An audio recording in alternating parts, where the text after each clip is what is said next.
Salut YouTube, c'est Stéphane de Pirate Vapes et aujourd'hui on va faire un mini vidéo sur la tolérance, mais pas celle que vous pensez, celle qui concerne l'espace qu'il y a pour le réglage des atomiseurs. Ok. Donc par exemple ce top cap là il est un petit peu, stiff, il est un peu dur à enfiler puis à mettre. Donc on a un petit problème de tolérance, il faudrait qu'il se mette, qu'il s'enfile, mais quand même que ça tienne sans tomber. Là, c'est sûr, ça va pas tomber. Donc, je vais vous montrer comment est-ce que moi je fais pour faire ces réglages-là. Et puis, ce que j'ai remarqué sur les atomiseurs que j'achète, ça concerne principalement juste les clones en fait. Les vrais, ils sont plutôt bien faits de manière générale. C'est qu'on a comme deux familles de problèmes. Okay, on a une première famille où c'est simplement la partie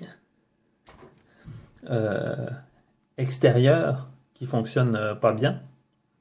Puis là, il y a deux solutions possibles.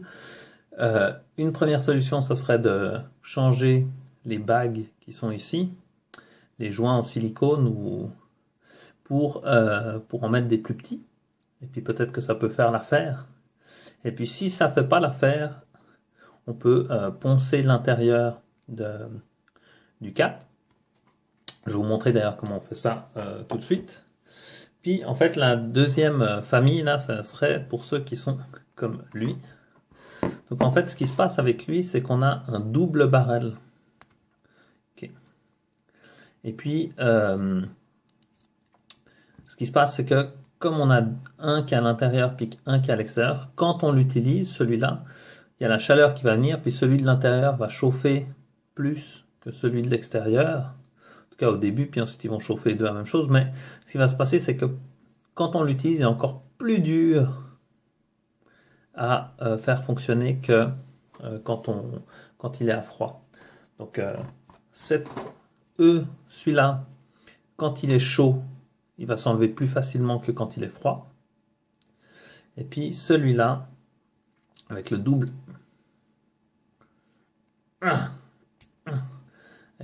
baril, celui-là, il va s'enlever plus difficilement quand il est chaud que quand il est froid.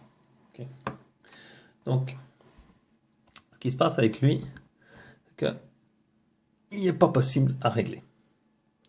J'ai déjà travaillé dessus un petit peu, donc j'arrive au moins à l'ouvrir. Mais en fait, une fois qu'il est planté dedans, là, hop, je le plante dedans, puis là, il tourne pas. Donc, je vais vous montrer comment je fais pour régler tout ça, pour poncer l'intérieur de ce baril. Donc moi, ce que j'ai besoin pour faire ça, c'est que j'ai besoin d'une lime.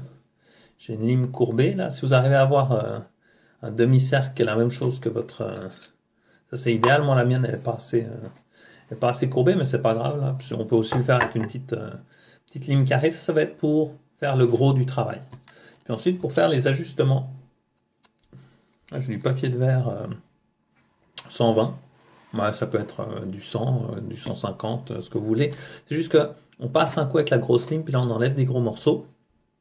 Puis ensuite, pour faire redevenir, pour que le tube redevienne lisse, on prend un plus petit, puis comme ça, on enlève toutes les... Tout ça, on termine le travail. Donc, ce que moi je fais, voilà. Comment je fais, c'est que je place ma grosse lime à l'intérieur. En général, on veut pas faire tout le baril. On veut juste faire un petit bout sur le dessus. Moi, on voit ici que le O-ring, il est vraiment tout en haut. Donc, j'ai vraiment un petit bout comme ça à poncer. Donc, ce que je fais, c'est que je mets mon doigt, je le mets comme ça, là, sur le côté, puis je vais faire comme ça à l'intérieur. Okay. Donc, comme ça rentre tout juste, je serai quand même dessus comme ça, mais l'idée, le geste à l'intérieur, là, du tube, c'est de faire comme ça, de frotter avec cette partie-là. Parce que si on prend avec la partie d'attaque, ça va coincer, puis ça va faire des marques. Donc, on met ça à l'intérieur. On met son pouce pour pas qu'il aille trop loin. Ça agit comme un bloqueur. Là, on peut le mettre où on veut. Puis, alors là, on y va gentiment. On trouve comment ça attaque là.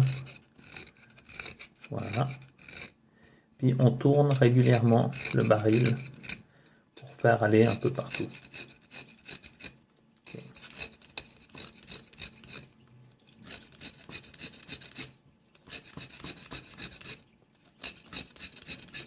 Donc vraiment appuyer sur l'arrière comme ça. Sinon il mord sur le dessus puis ça bloque.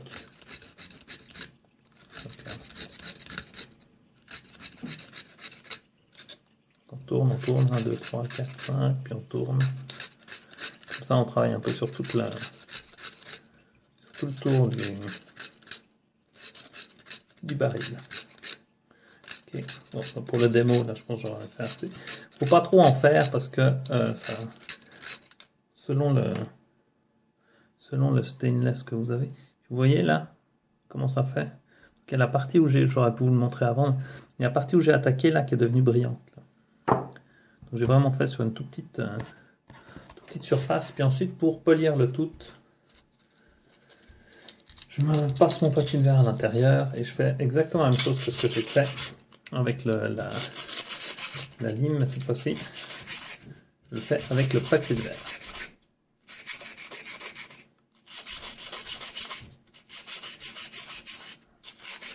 Ça, c'est vraiment pour relisser. On ne peut pas faire tout au papier de verre.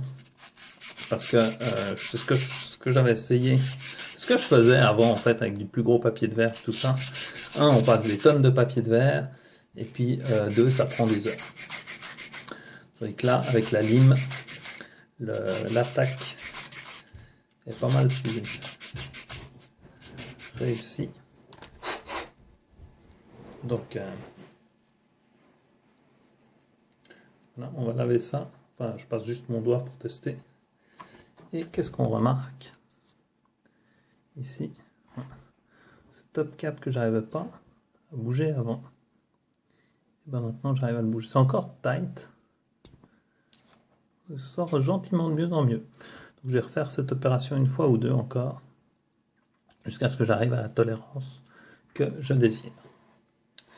Donc ça c'était le petit tutoriel sur comment régler la tolérance des atomiseurs. Puis je vous remercie beaucoup d'avoir suivi ça. Et puis, amusez-vous bien, bonne vape, salut!